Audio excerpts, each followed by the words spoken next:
Afrikaans Steducentre, Lesson 18. Lydende en bedrywende vorm.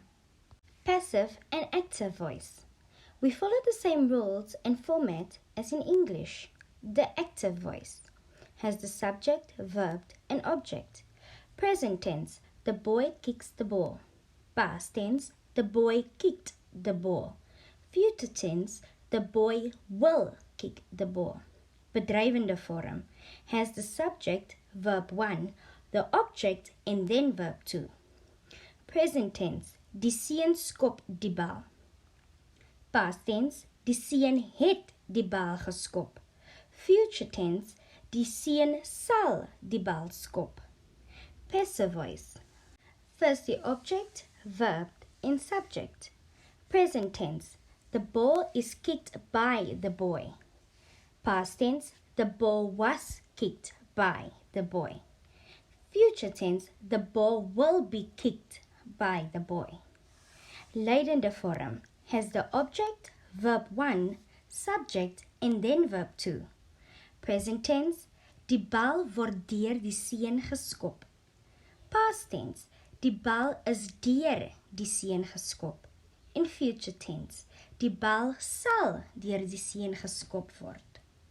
Lydende en bedrywende vorm. Rule 1. Try to understand the meaning of the sentence so that it makes sense when you turn it into the passive voice. You don't want to say the boy bites the dog, but rather the boy is bitten by the dog. Rule 2. Underline the verb and divide the sentence into subject, verb, and object. We now begin with the object. The verb will tell you what tense you are in, and you will then follow the rule for that tense. For example, die hond het die seun gebyt becomes die seun is deur die hond gebyt. Past tense equals is deur ge. Rule 3a. If the sentence contains an adverb of time, this adverb is inserted between the words is, sal, and the deur. For example, die seun het gister die bal geskop becomes die bal is gister deur die seun geskop. Rule 3b. When the adverb of manner is a single word, it comes before the object. For example, die veearts het die hond vinnig op sy bout ingespuit becomes die hond is vinnig deur die veearts op sy bout ingespuit. Rule 3c. Adverbial phases of manner do not change their position. For example, die onderwyser sal die werk met gekleurde kruit op die swart bord skryf becomes die werk sal deur die onderwyser met gekleurde kruit op die swart bord geskryf word. Helping words. If the sentence contains the helping verbs wil, wou, kan, kon, moet, moes, or gaan, we treat it as if it is in the future tense, sal, and follow that pattern. For example, kinders moet elke dag huiswerk doen becomes huiswerk moet elke dag deur die kinders gedoen word. Pronouns. Pronouns will change so that the sentence keeps the same meaning. Ask yourself what the pronoun would have been in English and then give the Afrikaans equivalent. For example, hy, he, het die eerste prys gewen becomes die eerste prys is deur hom, hem, gewen.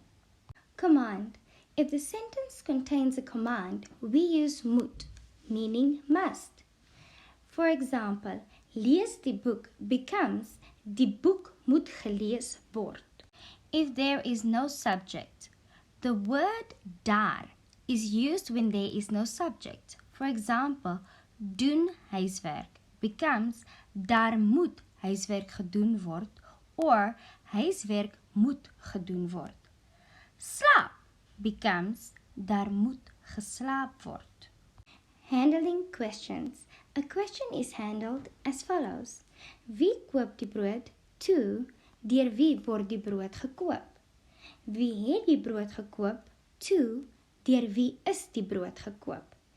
And lastly, wie sal die brood koop? Toe, deur wie sal die brood gekoop word? From lydende vorm to bedrywende vorm. They might give you a sentence already in lydende vorm and ask you to change it into bedrywende vorm. You will know because they will start with the word after the deur. For example, die seentjie word deur die hond gebyt becomes die hond byt die seentjie. Here is how it is tested. A. They give you an active voice sentence. B. They then usually start with the objective of that sentence. C. You must then divide the sentence into stomp, subject, verb, objective, and adverbs of time, manner, and place. Then D. From the verbs, decide on the tense, then the lydende vorm to be followed. Thank you. The Steducentre, turning ordinary learners into extraordinary leaders.